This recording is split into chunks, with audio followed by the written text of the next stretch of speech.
You who are innocent enough to believe that the forces let loose in your world today are moved by greed for material plunder, the mystic scramble for spoils is only a screen to conceal from their mind the nature of their motive. Wealth is a means of human life, and they clamor for wealth in imitation of living beings, to pretend to themselves that they desire to live. But their swinish indulgence in plundered luxuries is not enjoyment, it is escape. They do not want to own your fortune, they want you to lose it.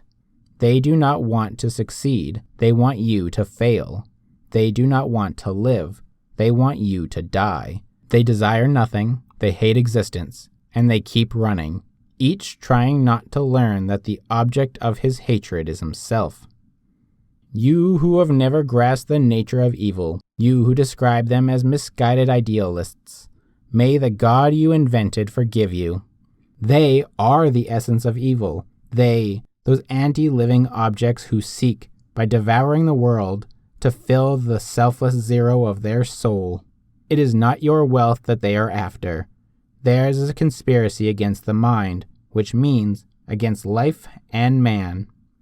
It is a conspiracy without leader or direction, and the random little thugs of the moment who cash in on the agony of one land or another are chance scum riding the torrent from the broken dam of the sewer of centuries, from the reservoirs of hatred for reason, for logic, for ability, for achievement, for joy, stored by every whining anti-human who ever preached the superiority of the heart over the mind.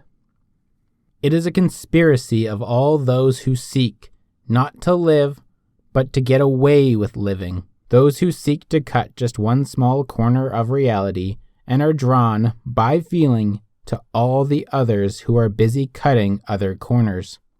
A conspiracy that unites by links of evasion all those who pursue a zero as a value. The professor who, unable to think, takes pleasure in crippling the minds of his students. The businessman who, to protect his stagnation, takes pleasure in chaining the ability of competitors. The neurotic who, to defend his self-loathing, takes pleasure in breaking men of self-esteem. The incompetent who takes pleasure in defeating achievement. The mediocrity who takes pleasure in demolishing greatness. The eunuch who takes pleasure in the castration of all pleasure. And all their intellectual munition makers, all those who preach that the emulation of virtue will transform vices into virtue. Death is the premise at the root of their theories. Death is the goal of their actions and practice, and you are the last of their victims.